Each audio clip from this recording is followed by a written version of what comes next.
Good afternoon, ladies and gentlemen. Welcome to the Public Service Commission of South Carolina. Today is January 12th, 2022, and it is 2 p.m. Please join me for a brief moment of silence.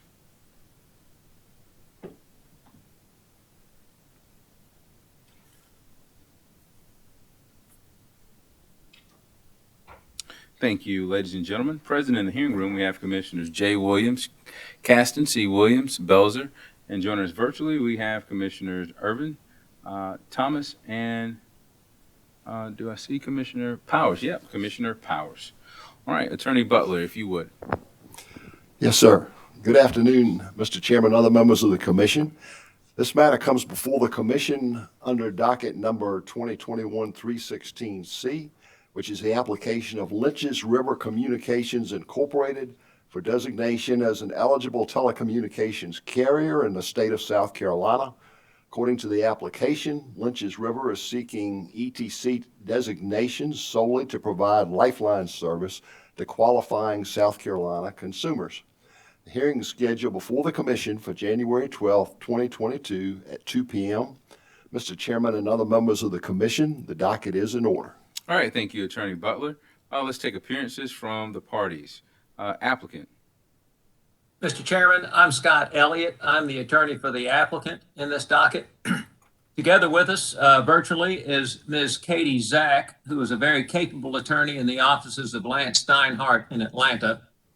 And Ms. Zach will not participate necessarily in the questioning of the witness, but is available to answer difficult questions that I'm unable to do so. Good afternoon. Good afternoon, ma'am. Thank you for joining us. Attorney Elliott, thank you for joining us. Good to see you again. I have here before me that the Office of Regulatory Staff notified the commission on January 5th, 2022 that they do not plan to attend or participate in this hearing. Also see here that the South Carolina Department of Consumer Affairs received statutory notice of this hearing, but they are not expected to attend this hearing. All right, applicant, if you would call your first witness. Mr. Chairman, if you'll indulge me 1 minute, Mr. Cato is attentive to this hearing, but I think he's trying to figure out how to get back online. He signed on at 1 o'clock. I've been emailing him back and forth. If we can give him a moment. Take all the time you need. Beg your pardon? Take all the time that you need. Thank you. I was prepared to point out and would take a that as the chair mentioned, we have entered a stipulation with the Office of Regulatory Staff in this matter. They do not object and obviously are not here. And I would, just to highlight the provisions of the stipulation, I would point out that the company is a high-speed fiber internet and phone service provider. Lynches River has requested ETC designation for lifeline only. The company has limited its requested Universal Service Fund support to the Low Income Support Program. You might recognize Lynches River as a very capable electric co-op in this state, and many of its electric customers are low income, and this is an excellent way for them to provide additional services to these folks. The company will offer subsidized lifeline voice and broadband services, including a standalone voice service offering to qualifying low-income consumers in accordance with the FCC rules. And I would submit to you that the evidence will reflect that the applicant is an excellent candidate for ETC treatment. I think that Mr. Cato has decided to log off and is logging back in. Again, I appreciate your further indulgence. Does the chair have any questions necessarily about the stipulation? Anything I can address while we're waiting on Mr. Cato? Chairman Williams? I do not have any questions, but I think there may be some questions from my colleagues. Commissioner Williams. Thank you. Attorney Elliott, I want to just point out something that you may want to share with ORS. It's on page 5 of the stipulation, and it is item number 23. And it read to me as, and this doesn't reflect the settlement details, but it's just the formatting and the legal framework under which this decision would occur.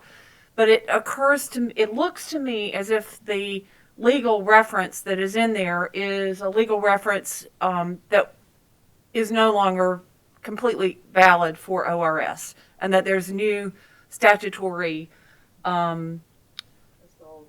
It's the old statute. And they just need to substitute the new statute for it. Commissioner Williams, I believe you're correct. You know, we lawyers sometimes fail to pay close attention to what we call the boilerplate in some of these documents, and it is the former statute, and I suspect it's a matter of the template being on the ORS attorney's computer and her not refreshing it. I will bring that to their attention, and certainly we'd be happy to revise the stipulation, certainly in paragraph 23 to reflect the proper and correct statutory authority. Thank you very much. No further questions, Chairman Williams. But thank you very much for catching that.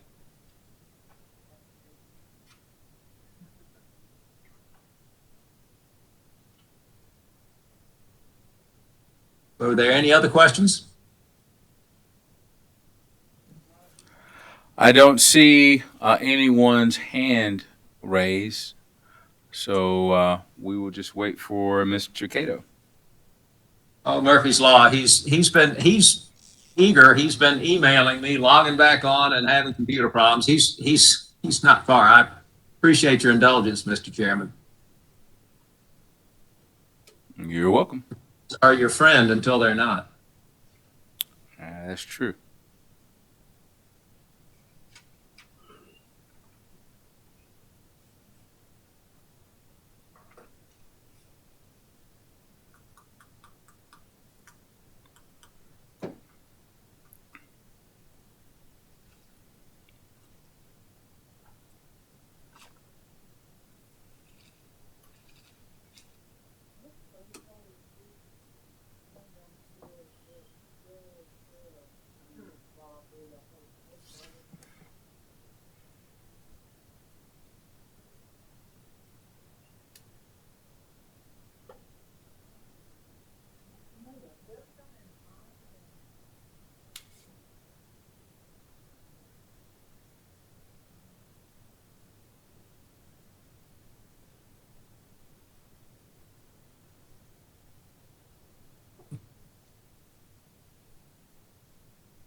Mr. Cato, how are you?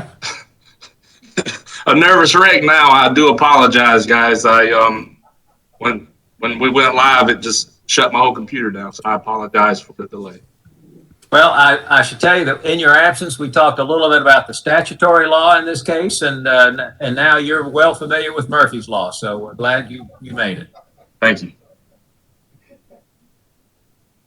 Mr. Chairman, if I may, I'm prepared to call Mr. Cato as our witness. Yes, you may. Please call your first witness. Mr. Chair would call Dustin Cato as our witness. Mr. Cato? Mr. Cato, if you would take the stand and pause to be sworn in by the court reporter. Mr. Cato, if you would raise your right hand, please.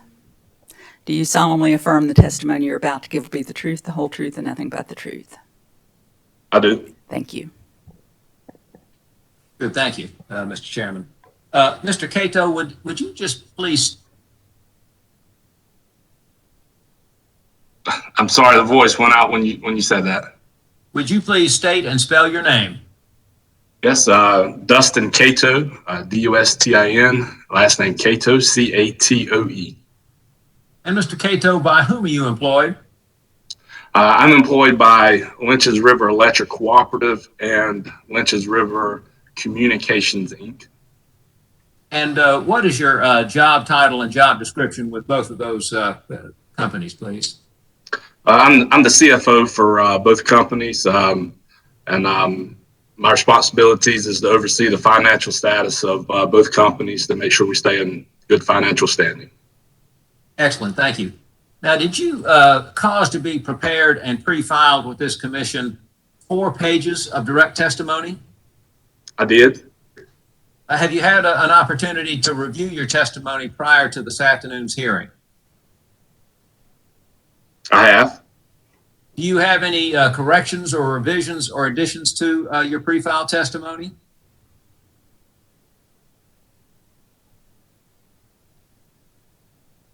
I'm sorry, everything went blank again.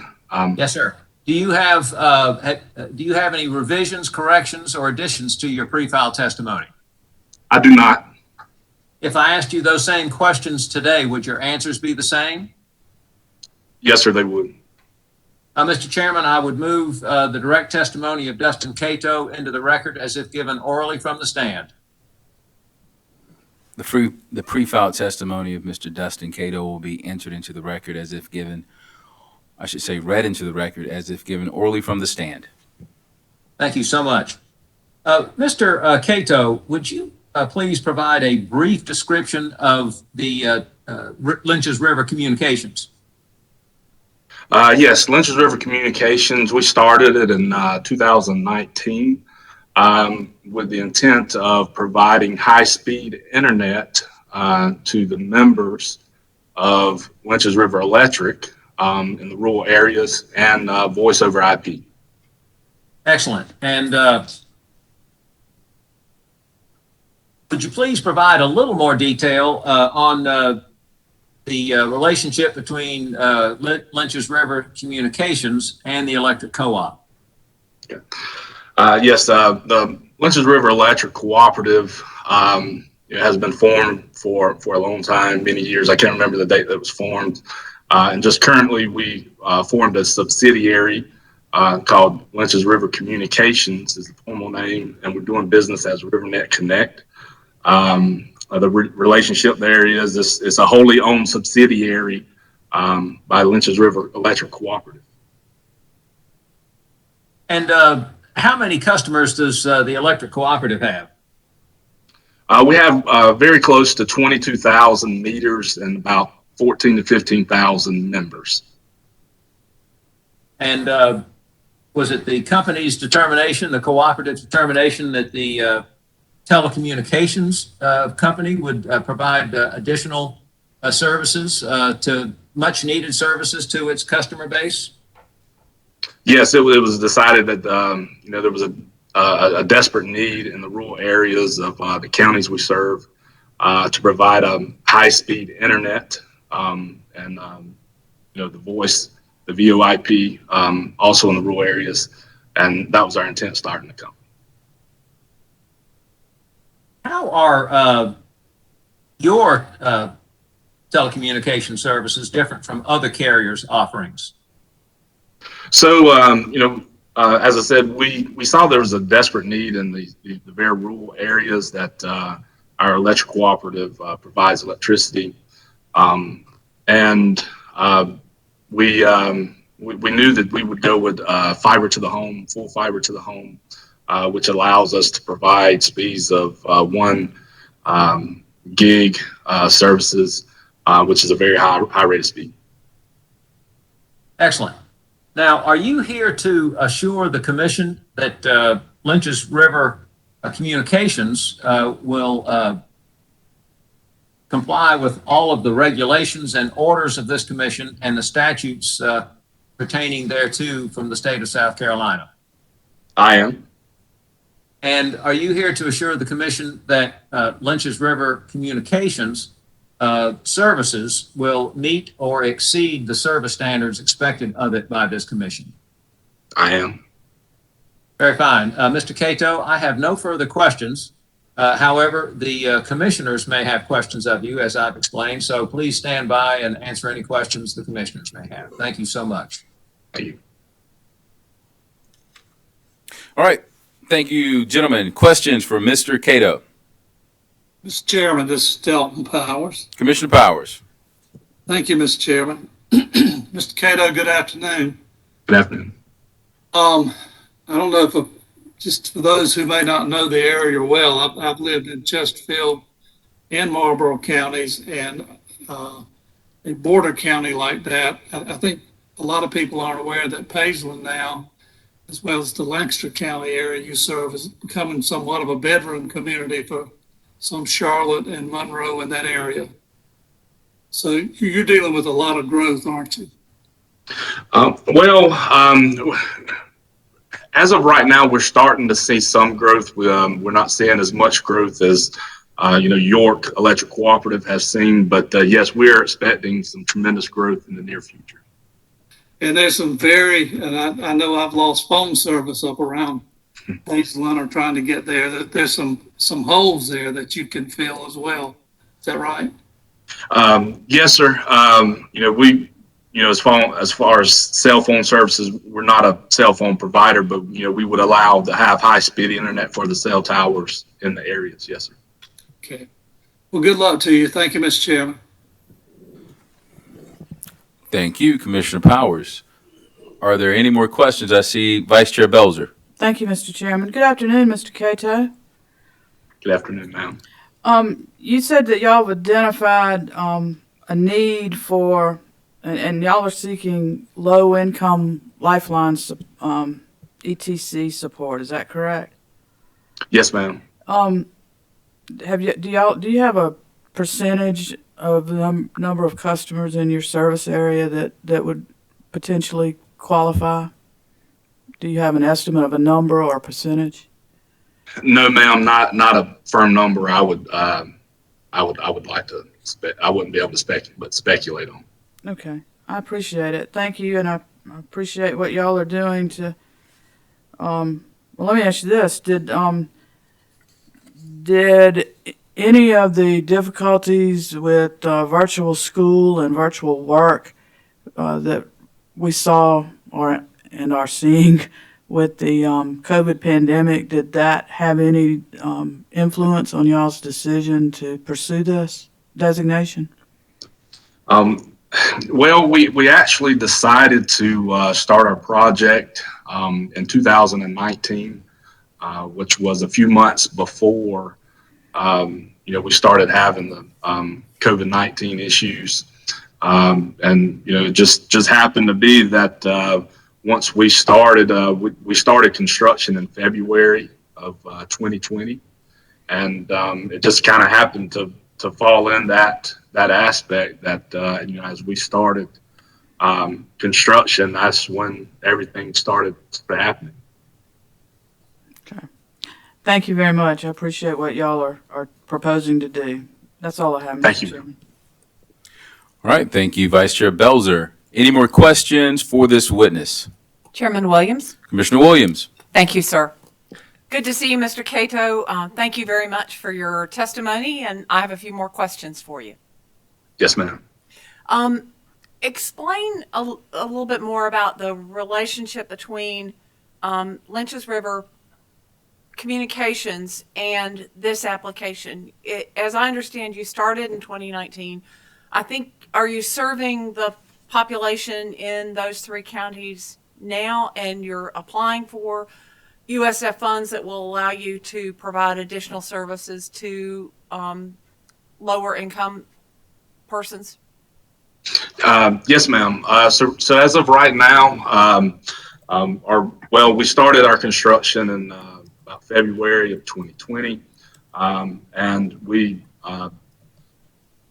I couldn't give you a percent of how much of our territory we have constructed, but we've passed roughly about 10 or 11,000 of those meters, the 22,000 meters. So we've passed close to half of them, and we are serving in all 3 counties.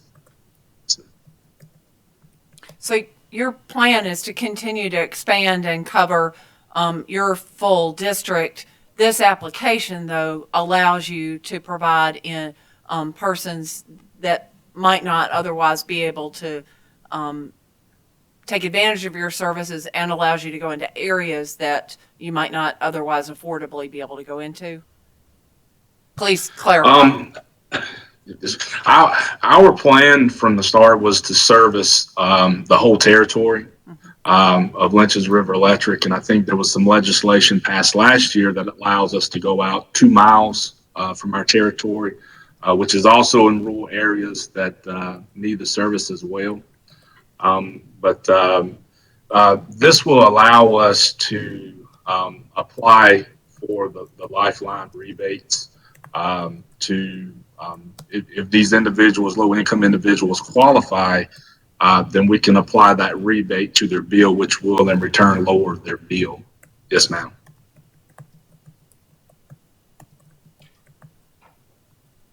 Okay, thank you.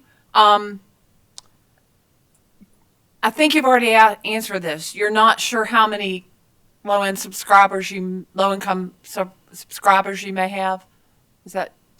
I'm not sure how many total on our system number. How will you offer your services to them? Well, there's a program that just recently ended. It's the EBB program. There is a place where they can go online and fill out an application to see if they meet the requirements where they get the discount. So we advertise that if they to go online and get that application to see if they qualify, and we also let them know when they call in for service as well. How will you go about advertising? Well, what we've done in the past is the EBB program allowed for $50 off service. Our lowest package of 300 over 300 was $59.95. So we gave them a $9.95 discount automatically, and then applied the $50, so their service was free. One of the things that we did was we had our installer vans. We put free internet on there, so people would see that it was available to them. So when they called in, they would ask about it. We've also put it out on our website, RiverNet Connect, that it was available there. And we've also did little town hall meetings to let individuals know that not only is the internet service available in your area, but as we were having those meetings, we also let them know that this was a service that was available if they qualified. And under the EBB program, there was actually a lot of people who qualified. Would you explain for me, are you saying EVB? And what does it stand for? It was a program that was put out last year, and it ended on December the 30th. And I can't remember what the initial stood for, but it was a federal program that was put out. Okay, thank you. You are applying for a waiver of the commission's requirement for submitting a 2-year plan. Can you tell me more about why you're requesting that waiver? And I guess I'll read a little bit more. A 2-year plan that describes with specificity proposed improvements or upgrades to the applicant's network.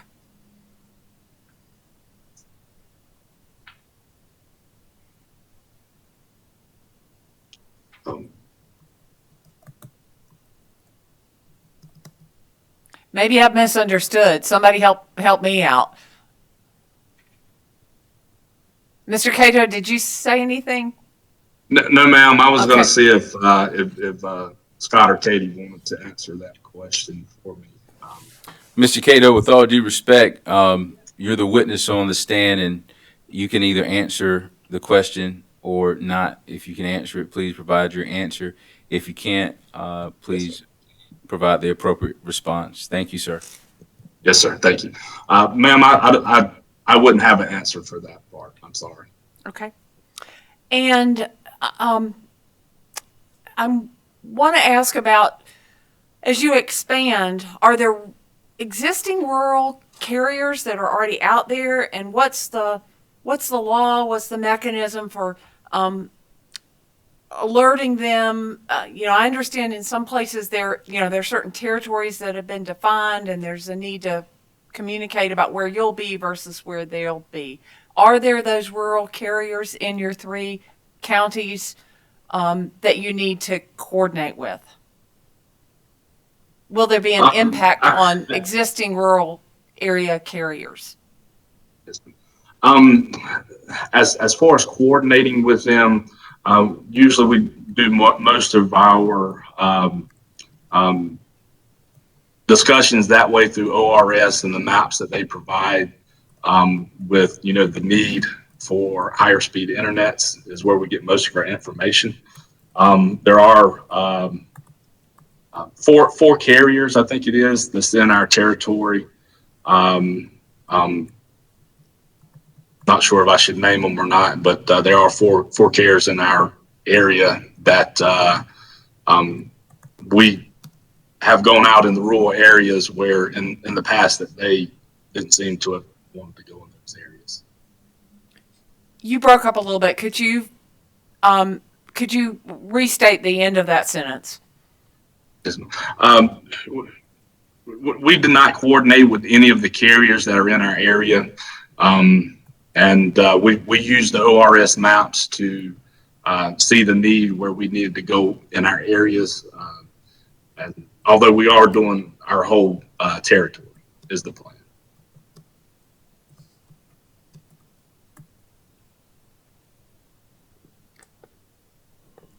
Thank you very much, Mr. Cato. No further questions. Thank you. Mr. Casson. Just one question, Mr. Cato. is the application, I guess, for the service, is it only online, or do you have hard copies folks can come by and pick up or access some other way?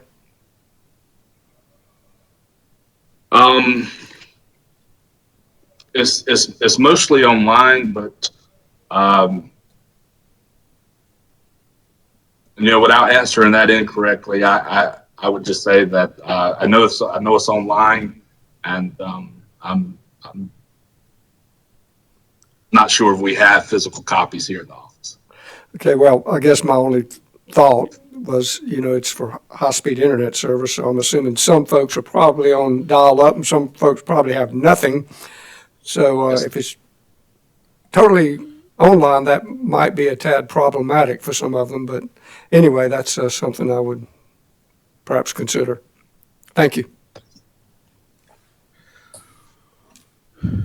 Mr. Chairman, Commissioner Thomas. thank you. Good afternoon, Mr. Cato. Definitely. I have just one question. There's been some stuff going on related to the Rural Development Opportunity Fund. And I don't know if you're familiar with that, or does that in any way relate to any of what you're doing or this application? I just really don't know much about, how that may or may not work together. Is there anything you can tell me about that might help me out? Yes, sir. The RDOF fund I know that there's money that's going out to the counties that we have applied with some of the counties to seek funding for some of that construction. And I'm not sure if the legislation that they're looking at now for broadband is part of the RDOF, but this would allow us to participate in the funding that's being looked at through legislation now. It will improve our application for it to have a lower income package.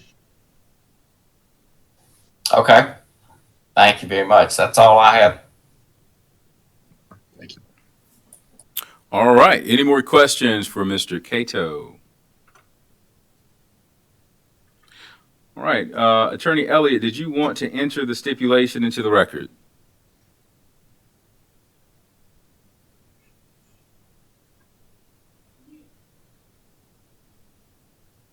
Attorney Elliott? Sorry, I'm muted. Yes, sir, Mr. Chairman. I would like to introduce the stipulation into the evidence as a hearing exhibit. The stipulation will be marked and admitted into the record as hearing exhibit 1. Mr. Chairman, I might volunteer before I conclude that with respect to Commissioner Williams' questions about the waiver of the compliance plan, carriers that do not seek forbearance from the FCC requirement have no obligation to file a compliance plan. And basically, as I understand it, in a nutshell at least, facilities-based telecoms do not need the forbearance. And so therefore, because Lynches River is investing in its own facilities, the plan is not required.